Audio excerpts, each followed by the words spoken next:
Hello everyone, the student কর্নারের পক্ষ থেকে সকলকে স্বাগত জানাই। আমার প্রিয় ছাত্রছাত্রী, তোমরা যারা 2025 সালে নবম শ্রেণীর দ্বিতীয় পর্যায়ক্রমিক মূল্যায়ন জীবনবিজ্ঞান পরীক্ষা দেবে, তোমাদের জন্য একটি প্র্যাকটিস সেট নিয়ে উপস্থিত হয়েছে। এবার তোমাদের পরীক্ষা হবে 40 নম্বর, সময় থাকবে 1 ঘন্টা 30 মিনিট। তাই শুরু করা যাক ভিডিওটি। প্রশ্নগুলি প্রথম থেকে শেষ অবধি দেখতে থাকো, স্কিপ না করে। আশা করি এখান থেকে সব কমন পেয়ে যাবে। তাই প্রথম থেকে শেষ অবধি দেখো, আর সম্ভব হলে খাতায় লিখে মুখস্থ করে রাখবে। 1 নম্বর দাগে দেখো, সঠিক উত্তর নির্বাচন করো যে কোনো 5টি।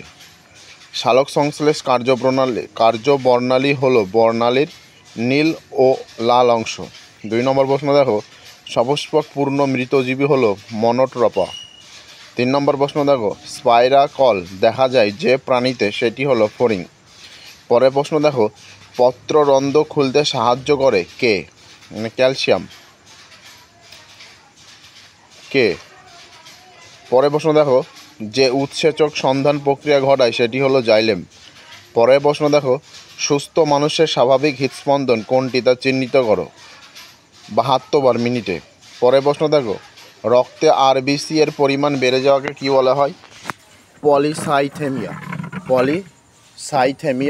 বলে। পরের প্রশ্ন দেখো, 2 নম্বর দাগে একটি বাক্যে উত্তর দাও যে কোনো 2টি। প্রথম প্রশ্ন কি, প্রাণী কোষের সালোক সংশ্লেষ হয় না কেন? কারণ প্রাণী কোষের ক্লোরোফিল না থাকায় সালোক সংশ্লেষ হয় না। 2 নম্বর প্রশ্ন দেখো, কোন খনিজ মৌলটি ক্লোরোফিল সংগঠনের প্রয়োজন হয়? ম্যাগনেসিয়াম। পরের প্রশ্ন দেখো, কোন কোষ দ্বারা পত্ররন্ধ্র বেষ্টিত থাকে? রক্ষী কোষ। পরের প্রশ্ন দেখো, তরক্ষীর কোথায় পাওয়া যায়? বট, আকন্দ, রাবার ইত্যাদিতে তরক্ষী পাওয়া যায়। পরের প্রশ্ন দেখো, 3 নম্বর দাগ, শূন্যস্থান পূরণ করো যে কোনো 2টি। উদ্ভিদের খাদ্য পরিবহন করে ফ্লোয়েম।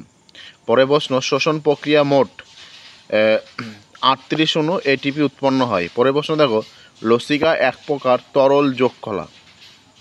পরের প্রশ্ন, বৃক্কীয় নালিকা ইউ আকৃতি অংশটিকে বলা হয় হেনরি লুপ। পরের প্রশ্ন দেখো, সঠিক বাক্যের পাশে টিক আর ভুল বাক্যের পাশে কাটা চিহ্ন দাও। প্রথম প্রশ্ন কি, শিবনলের মাধ্যমে রসের উৎসস্রোত ঘটে। ভুল। পরের প্রশ্ন দেখো, ব্যাপনের হার পদার্থের আণবিক দূরত্বের বর্গমূল সমানুপাতিক। ভুল। পরের প্রশ্ন দেখো, পতঙ্গের শ্বাসরঞ্জকবিহীন বর্ণহীন রক্তকে হিমোলিম্ফ বলে। এটা হচ্ছে সঠিক। পরের প্রশ্ন দেখো, সালোক সংশ্লেষ সক্ষম ব্যাকটেরিয়ার নাম ইউগ্লিনা। ভুল। এবার 5 নম্বর দাগে আজ স্তম্ভ মেলাও। প্রথম হচ্ছে নাইট্রোজেনবিহীন রেচন পদার্থ, এটা হবে গদ। 2 নম্বর হচ্ছে দেখো লাইকেন, এটির উত্তর হচ্ছে ক, মিথজীবী। 3 নম্বর দেখো ম্যালেরিয়া, এটা আছে কি 3 নম্বর ঘ, ম্যালেরিয়া। 4 নম্বর হচ্ছে পাকস্থলী, দেখো হাইড্রোক্লোরিক অ্যাসিড খ। এবার 6 নম্বর দাগে দেখো সংক্ষেপে উত্তর দাও যে কোনো 5টি। প্রথম প্রশ্ন কি, হেনরি লুপ কোথায় অবস্থিত, এর কাজ কি? হেনরি লুপ মেরুদণ্ড প্রাণীর বৃক্কের মেডালা অঞ্চলে অবস্থিত। এটি নেফ্রন বৃত্তের নালিকার ইউ আকৃতি বিশিষ্ট অংশ। এর কাজ, এই অংশে নেফ্রনের পরিস্রুত তরলের প্রয়োজনীয় উপাদানের পুনঃশোষণ ঘটে। পরের প্রশ্ন দেখো, সিস্টোলিথ বলতে কী বোঝায়? সিস্টোলিথ হলো ক্যালসিয়াম কার্বনেট দ্বারা গঠিত এক প্রকার উদ্ভিদ রেচন পদার্থ। বট, রাবার প্রভৃতি গাছের পাতার ত্বকে লিথোসিস্ট কোষের ছাদ থেকে আঙুরের থোকার মতো ঝুলন্ত অবস্থায় সিস্টোলিথ অবস্থান করে। পত্রমোচনের আগে পর্যন্ত এরা উদ্ভিদের পাতায় থাকে বলে বিভিন্ন খাদক প্রাণীর হাত থেকে রক্ষা পায়।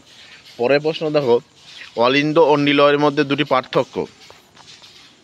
অলিন্দ হৃৎপিণ্ডের গ্রাহক প্রকোষ্ঠ, কিন্তু নিলয় হৃৎপিণ্ডের প্রেরক প্রকোষ্ঠ। অলিন্দের প্রাচীর পাতলা, কিন্তু নিলয়ের প্রাচীর পুরো। পরের প্রশ্ন দেখো, ফাইব্রিনোজেন কি? রক্ততঞ্চনের গুরুত্ব উল্লেখ করো। এটি হলো রক্তরসের একটি গ্লোবিউলিন জাতীয় প্রোটিন এবং রক্ততঞ্চনের অন্যতম প্রধান উপাদান। আর গুরুত্ব দেখো, রক্ততঞ্চনের সময় ফাইব্রিনোজেন, ক্যালসিয়াম, আয়রনের উপস্থিতি, থ্রম্বনের ক্রিয়াশীলতা, ফাইব্রিন তন্ত্রের সমন্বয়ে গঠিত জন্তু জলে লোহিত রক্তকণিকা ও শ্বেত রক্তকণিকাগুলি আবদ্ধ হওয়ার ফলে রক্ততঞ্চন সম্পন্ন হয়। পরের প্রশ্ন দেখো, হিমোগ্লোবিনের কাজ কি? হিমোগ্লোবিনের কাজ হলো অক্সিজেনের সঙ্গে যুক্ত হয়ে অক্সিহিমোগ্লোবিন ও কার্বন ডাইঅক্সাইডের সঙ্গে যুক্ত হয়ে অ্যামিনো হিমোগ্লোবিন গঠন করে। যথাক্রমে অক্সিজেন কার্বন ডাইঅক্সাইড পরিবহনে সাহায্য করে, পিত্ত, মূল, মূত্র ইত্যাদি বর্ণ গঠনে সাহায্য করে। এবার দেখো রক্ত কি, এর প্রধান উপাদান কি। রক্ত হচ্ছে রক্ত ভ্রূণের মেসোডোম উৎপন্ন এক প্রকারের অস্বচ্ছ লবণাক্ত সামান্য ক্ষারধর্মী তরল যোজক কলা বা যোগ কলা। এর প্রধান উপাদান হলো এটি রক্ত তিন প্রকার রক্তকণিকা: লোহিত রক্তকণিকা, শ্বেত রক্তকণিকা, অনুচক্রিকা। এবার দেখো পরের প্রশ্ন, পুরুষ অপেক্ষা মহিলাদের বিএমআর কম হয় কেন।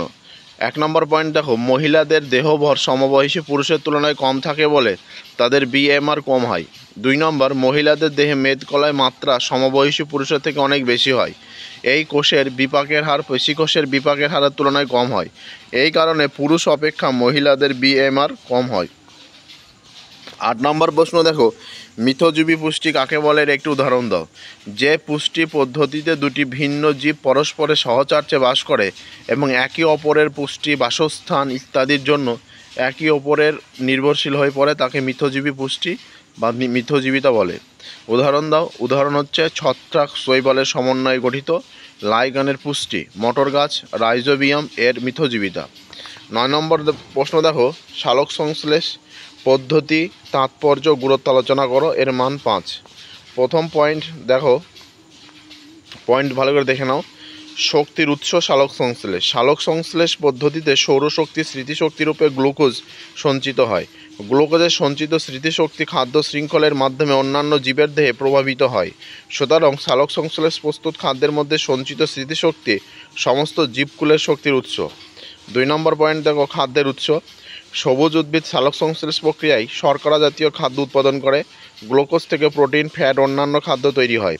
তাই শাকাহারী প্রাণীরা খাদ্যের জন্য প্রত্যক্ষভাবে আর মাংসাশী প্রাণীরা খাদ্যের জন্য পরোক্ষভাবে উদ্ভিদের ওপর নির্ভরশীল করে। পরের পয়েন্ট দেখো, বায়ুমণ্ডলে O2 এবং CO2 পরিমাণে ভারসাম্য রক্ষা। জীবকুল শোষণ প্রক্রিয়ার সময় O2 গ্রহণ, CO2 ত্যাগ করে। শুধুমাত্র শোষণ প্রক্রিয়া চলতে থাকলে বাতাসে O2 এর পরিমাণ কমে যেত এবং CO2 পরিমাণ বেড়ে গিয়ে পরিবেশ দূষিত হতো। কিন্তু সবুজ উদ্ভিদের সালোক সংশ্লেষ প্রক্রিয়ার জন্য বায়ুর CO2 গৃহীত হয় এবং পরিবেশে O2 মুক্ত হয়। ফলে পরিবেশে O2 ও CO2 ভারসাম্য বজায় থাকে। পরের পয়েন্ট দেখো, জ্বালানির উৎস। প্রাকৃতিক বিপর্যয়ের ফলে উদ্ভিদ মাটির নিচে চাপা পড়ে বহু বছর ধরে কয়লা খনিজ তেলে রূপান্তরিত হয়। কয়লা ও খনিজ তেলে সঞ্চিত শক্তি হলো প্রকৃতিপক্ষে অতীতকালের সালোক সংশ্লেষের মাধ্যমে আবদ্ধ সৌরশক্তি। অর্থাৎ সমস্ত জ্বালানির উৎস হলো উদ্ভিদের সালোক সংশ্লেষ। পরের পয়েন্ট দেখো, মানব সভ্যতার অগ্রগতির ভূমিকা।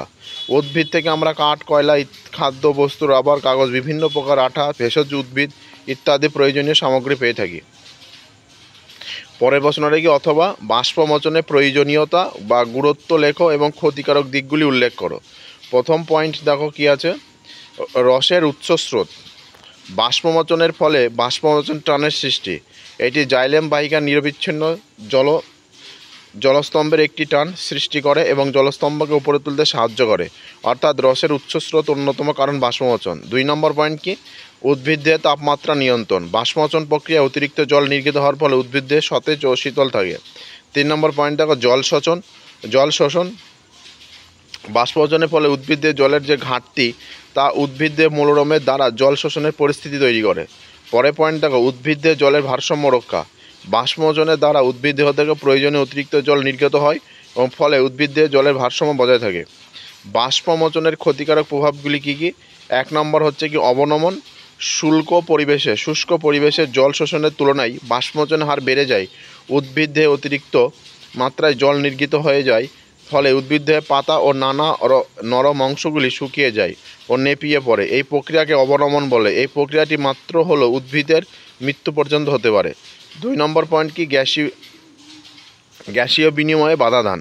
পত্র, ফোন দিয়েও বাষ্পমোচন এর হার মাত্রা অতিরিক্ত হলে পত্ররন্ধ্রের মাধ্যমে সালোক সংশ্লেষ ও শোষণের জন্য প্রয়োজনীয় গ্যাসের বিনিময়ে অনেক সময় ব্যাঘাত ঘটে। পরে পয়েন্ট কি, জলের অপচয়। শোষিত জলের মাত্রা 10% উদ্ভিদ ব্যবহার করে, বাকি 90% জল বাষ্পমোচনের ফলে দেহ থেকে নির্গত হয়ে যায় ও বাষ্পমোচনে জলের অপচয় ঘটে। বাষ্পমোচনের প্রয়োজনীয় ক্ষতিকারক উভয় দিক থাকার জন্য বিজ্ঞানী কার্টিস বাষ্পমোচনকে একটি প্রয়োজনীয় ক্ষতিকারক পদ্ধতি বলে অভিহিত করেছে। পরের প্রশ্নটা দেখো, উদ্ভিদ দেহ থেকে সংবহন প্রক্রিয়াটি সংক্ষেপে বর্ণনা করো। মান 5। পয়েন্টগুলো দেখে নাও একবার ভালো করে, দিয়ে খাতায় লিখে মুখস্থ করে রাখবে। প্রথম পয়েন্ট দেখো উদ্ভিদ দিয়ে খাদ্য সংবহনের প্রক্রিয়া। 2 নম্বর পয়েন্ট দেখো এই প্রথম পর্যায়, তারপর হচ্ছে দ্বিতীয় পর্যায়, 3 নম্বর দেখো তৃতীয় পর্যায়। এই ভালো করে পয়েন্টগুলো দেখে নাও, প্রথম থেকে শেষ অবধি ভালো করে দেখে নিয়ে খাতায় লিখে মুখস্থ করে রাখবে। 12 নম্বর প্রশ্নটা দেখো জীবদেহে পুষ্টির গুরুত্ব ও তাৎপর্য আলোচনা করো। 2+3। প্রথম পয়েন্ট দেখো পুষ্টি, তারপরে পুষ্টিগত বা তাৎপর্যগুলি: দেহের বৃদ্ধি, ক্ষয়পূরণ, রোগ প্রতিরোধ, ভবিষ্যৎ সঞ্চয়। আরেকবার দেখে নাও ভালো করে, পুষ্টিগত বা তাৎপর্য, দেহের বৃদ্ধি, ক্ষয়পূরণ, রোগ প্রতিরোধ, ভবিষ্যৎ সঞ্চয়। পরের পয়েন্ট দেখো জৈবিক কাজে সহায়তা। 13 নম্বর প্রশ্নটি দেখো উদ্ভিদ রেচন পদার্থের ত্যাগের বিভিন্ন পদ্ধতির বিবরণ দাও। পয়েন্টগুলি দেখে নাও। 1 নম্বর হচ্ছে কি ত্যাগের বিভিন্ন পদ্ধতি, উদ্ভিদ রেচন পদার্থ ত্যাগের বিভিন্ন পদ্ধতি। তারপর দেখো বাকলমোচন পয়েন্ট। 2 নম্বর দেখো পত্রমোচন, 3 নম্বর ফলমোচন। এবার উদ্ভিদ রেচন পদ্ধতিগুলি হলো উপক্ষার সঞ্চয়, অক্ষে নিঃসরণ, রজনীর সরণ, গদ নিঃসরণ, পুষ্পমোচন, ফল জলমোচন। দেখে নাও পয়েন্টগুলি ভালো করে, প্রথম থেকে শেষ অবধি ভালো করে দেখে নাও আর খাতায় লিখে মুখস্থ করে রাখবে যাতে পরীক্ষার সময় কোনো অসুবিধা না হয়। লাস্ট অ্যান্ড শেষ প্রশ্ন হচ্ছে অথবা মানব হৃৎপিণ্ডের লম্বচ্ছেদের চিত্র অঙ্কন করে হৃৎপিণ্ডের মধ্যে রক্ত সংবহন ব্যাখ্যা করো। প্রথম থেকে শেষ অবধি ভালো করে দেখে নিয়ে খাতায় মুখস্থ করে রাখবে যাতে পরীক্ষার সময় কোনো অসুবিধা না হয়। তাই ভিডিওটি ভালো লেগে থাকলে অবশ্যই লাইক কমেন্ট শেয়ার করবে, আর চ্যানেলে নতুন হয়ে থাকলে চ্যানেলটি অবশ্যই সাবস্ক্রাইব করে পাশে থাকা বেল আইকন প্রেস করে রাখবে যাতে নতুন কোনো ভিডিও ছাড়ার আগে তোমাদের কাছে সবার আগে পৌঁছে যায়। যে প্রশ্নগুলি আলোচনা করা হলো এগুলো খুবই ইম্পর্টেন্ট তোমাদের দ্বিতীয় ইউনিট টেস্ট পরীক্ষা বা দ্বিতীয় পর্যায়ক্রমিক মূল্যায়নে। তাই খাতায় লিখে এখন থেকে মুখস্থ করে রাখবে, আশা করি পরীক্ষার সময় কোনো অসুবিধা হবে না। ধন্যবাদ। পরবর্তী কোনো একটি নতুন ভিডিওতে দেখা হচ্ছে, আর ভিডিওটি বেশি বেশি শেয়ার করবে।